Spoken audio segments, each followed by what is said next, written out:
আসসালামু আলাইকুম। আশা করছি সকলে ভালো আছেন। আজকে আমি চলে এসেছি নতুন একটি রেসিপি নিয়ে, সেটা হচ্ছে চিকেন কাটলেট। এটা বানানো কিন্তু খুবই ইজি আর অল্প উপকরণে এটা তৈরি করা যায়। চলুন দেখে নিই এটা বানাতে কী কী প্রয়োজন। প্রথমে আমি চিকেনকে ছোট ছোট টুকরো করে নিয়েছি এবং সাথে এটা সিদ্ধ করার জন্য আমি কিছু মশলা হিসেবে আদা রসুন বাটা, গোলমরিচ গুঁড়ো আর লবণ নিয়ে নিয়েছি। এরপরে আমি একটি ফ্রাই প্যানের মধ্যে সুন্দর করে চিকেন এবং এটা সিদ্ধের জন্য যে মশলাগুলো তৈরি করে রেখেছিলাম সেইগুলো আমি দিয়ে দিলাম, আর সাথে দিয়ে দিচ্ছি 2 কাপ পরিমাণ পানি। এবার আমি এগুলো একটু নাড়াচাড়া দিয়ে তারপর আমি চুলোতে একদম মিডিয়াম আঁচে দিয়ে দেব। এটা ঠিক ততক্ষণ পর্যন্ত সিদ্ধ করতে হবে যতক্ষণ না এটা পুরোপুরি পারফেক্টলি সিদ্ধ হয়ে যায়। আর দেখুন এটা ঠিক কীরকমভাবে সিদ্ধ হয়ে যাবে, একদম ধরলেই যেন ছুটে যাচ্ছে। আর চিকেনগুলো সিদ্ধ হওয়ার পরে সবগুলোকে হয়তো ছুরি অথবা হাতের সাহায্যে ভালো করে ছোট ছোট করে নিতে হবে। এরপর আমি 3টা আলু সিদ্ধ করে নিয়েছি। আলুগুলোকে ভালোভাবে ম্যাশ করে নিতে হবে। ম্যাশ করা হয়ে গেলে এখানে কিছু উপকরণ অ্যাড করে নিতে হবে আলুর সঙ্গে। এখানে আমি নিয়ে নিলাম কাঁচামরিচ কুচি।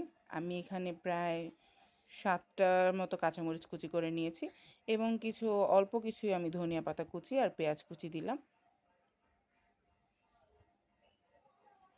আর সামান্যতম পরিমাণ বুঝে লবণ দিয়ে দিতে হবে। এরপর এইগুলোকে ভালোভাবে একসাথে মিশিয়ে নিতে হবে।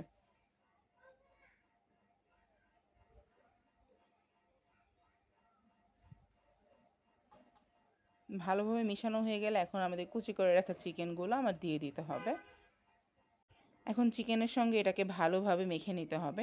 আর এখানে 1 চা চামচ আমি জিরের গুঁড়ো অ্যাড করে নিয়েছি। ভালোভাবে মেখে নেওয়া হয়ে গেলে তারপর 2 হাতের তালুর সাহায্যে আমি এইভাবে করে কাটলেটের শেপগুলোকে দিয়ে দিলাম।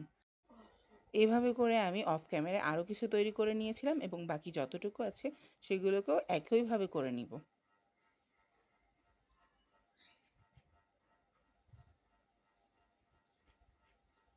এখন আমি একটা বাটির মধ্যে 2টো ডিমকে ভালোভাবে ফেটে নিব।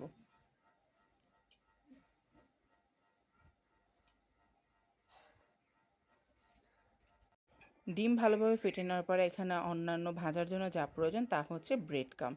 এখানে আমি শুরুতেই এই কাটলেটগুলোকে ডিমের মধ্যে ভিজিয়ে তারপরে এখানে ব্রেড ক্রাম্ব দিয়ে কোডিং করে নিব। ভালোভাবে কোডিং করে নেওয়ার পরে কিন্তু এগুলোকে ভাজতে হবে। আমি একটা একটা করে আগে এগুলোকে ভালোভাবে কোডিং করে নিলাম, তারপরে আমি একসাথে সবগুলোকে ভাজার জন্য চলে যাব। খুব ভালোভাবে কিন্তু এখানে কোডিং করতে হবে।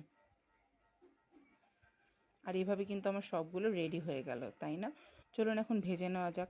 এখানে আমি সাইডেই ফ্রাই প্যানের মধ্যে তেল গরম করতে দিয়ে দিয়েছিলাম। তেলটা গরম হয়ে গেলে এখন আমি একটা একটা করে সবগুলো কাটলেট দিয়ে দিব।